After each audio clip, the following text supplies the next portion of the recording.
aware that your children may never see an elephant or a rhino. Do you care about that? Do you like elephants? Yes, I do like. I love elephants. I love all animals. I just love nature. I love all the animals, including the elephant. Are you aware of the ivory trafficking problem that we have going on at the moment? Aware. Yes. Ivory and the trade. Yeah, yes, absolutely. If you had to guess how often an elephant is poached, every 15 minutes, every 5 hours, every day, or every week? Oh, I'll guess every 5 hours. Every day. Maybe every 20 minutes. 5 hours. 5 hours. Every day. Every 5 hours.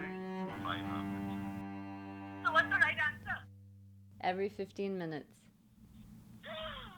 Really? Yep. God, we lose an elephant every 15 minutes. That's the answer. A huge problem is that the American public does not know. If you stop 10 people on the street all day long, you might run into 1 or 2 people who are even aware that we may lose rhinos altogether. There's a good chance elephants will go extinct as well. The Lord's Resistance Army, the Al-Shabaab, ISIS now is involved. Elephant and rhino horn are more expensive on the black market than cocaine or gold at this point. Huge, vast sums of money.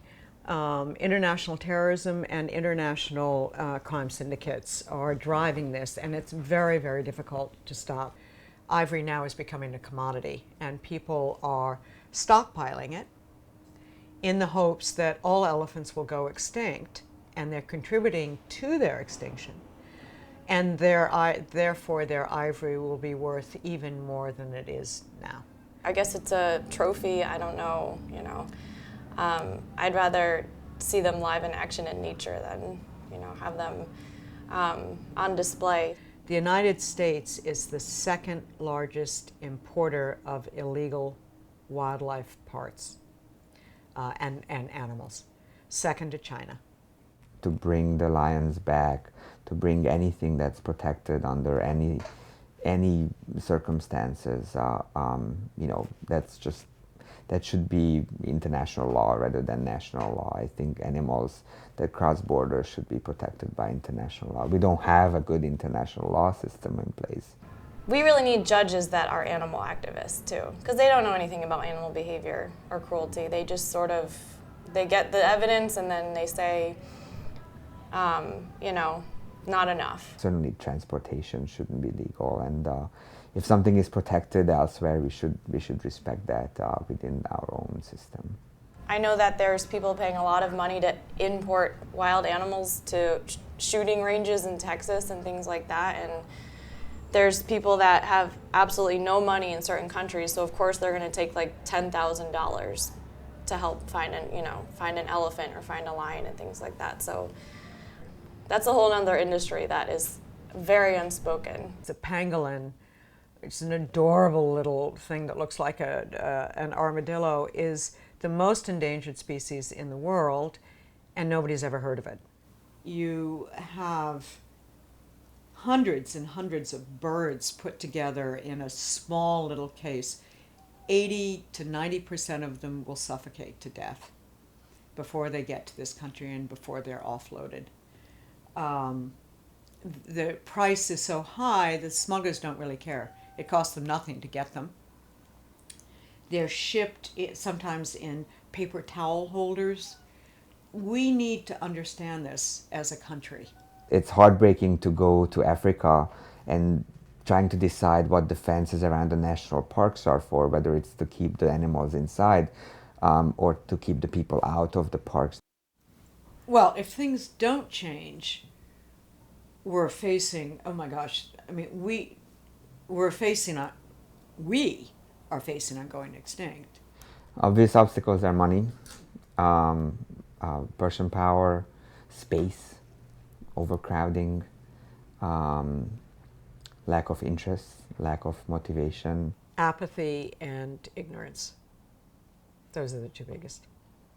if something is charismatic and large and has, you know, a cute face, it's more likely to be the focus of conservation efforts than if something lives in the dark and, you know, small and doesn't have a name and doesn't have, you know, a pet component. The phrase compassion fatigue or disaster fatigue, I actually first read in a UN report. It's hard to diagnose because it's more of like behavior and symptoms than like, you know, so I certainly find myself suffering from that, a feeling of hopelessness and like it never ends. The compassion fatigue is yes, you feel impotent and so you do nothing, and it's a self-perpetuating cycle.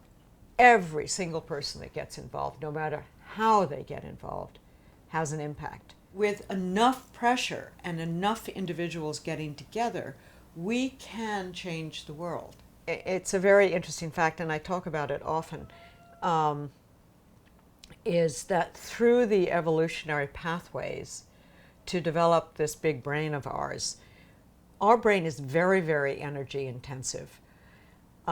We've lost, or never had, a lot of our senses. So, for instance, a dog. A huge part of a dog's brain is given over to olfactory senses. A dog lives in a world of smell. We live in a visual world. Our world is defined. We don't hear very well. When you think about bats who can hear for miles, or elephants who can pick up the vibrations of our other elephants' communications, which are infrasonic, 6 miles away. They can also hear the vibrations through their feet. Our hearing is very poor. Our sense of touch, when you think about an octopus, all of its skin is a touch organ.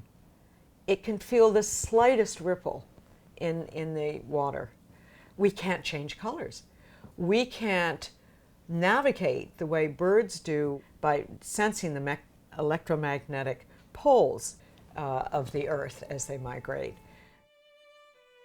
I have this theory that if we were able to communicate with all the species in the world with all their different senses, we would have a complete picture of what reality is. And,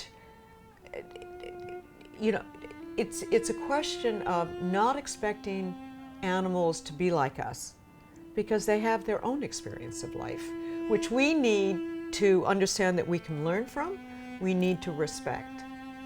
And we need to value that just for what it is. We need to value other species on an intrinsic, fundamental level, because they live in worlds that in many cases are far, far more advanced than ours in certain areas. And we can learn so much from them.